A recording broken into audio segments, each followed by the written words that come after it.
Kids right here in the Ozarks have died from sudden cardiac arrest, but 2 women, including one who knows the heartache of losing a child, are on a mission to save lives.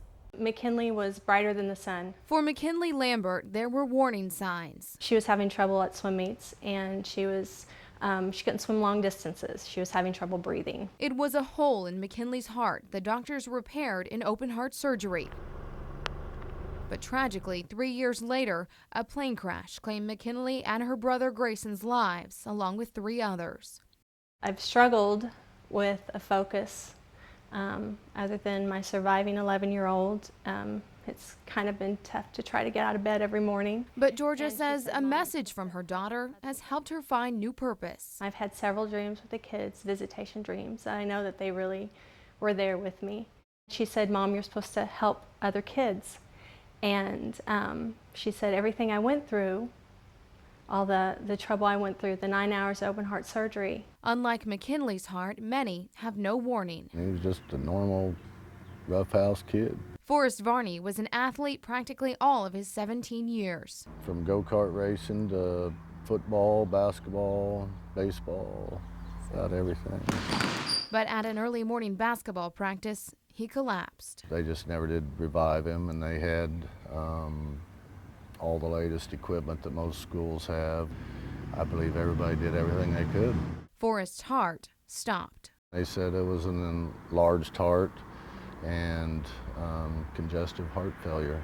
And that's what I'm hoping, along with this company, to try to help save some families the grief and the pain and agony of having to go through this. She had called me and said, you know, I think this is something that I need to do. It's a cause that had also been tugging on longtime friend Tammy Cowan's heartstrings. We had heard that there were a couple young students that had died from sudden cardiac death in the area, and there wasn't anybody doing sudden cardiac death screenings. Already having the ultrasound equipment for her business, Tammy was soon set up for heart screenings. They include 3 blood pressure measurements, a 12-lead electrocardiogram. The heart gives out electrical pulses, and if something is wrong with the heart, then by reading one of these, usually the physician can tell. And an echocardiogram of the heart. And then we look at all of the valves, make sure that they're in working order, make sure there's no quote-unquote holes in the heart. Christy wanted her heart checked out following a recent episode while training for her first marathon. I just started feeling really ill, like getting dizzy, and I made it across the street, and I thought, I need to stop right now or something bad's going to happen. So I went ahead and laid down, and I passed out for a few seconds. See there? This is her regurgitation. So when the valve closes, she's got a little psh. The screening, which is read by a cardiologist, found Christy has a mild heart murmur. I do want to learn more about it. She's glad to have the information without a hefty hospital bill. If it cost $1,000, I wouldn't have gone on my own. Midwest Heart Check is doing the screenings for $150. We know that there are people in the Ozarks that can't afford to go and get a $1,200 echo and a $75 ECG. You know, it doesn't take much to save a life.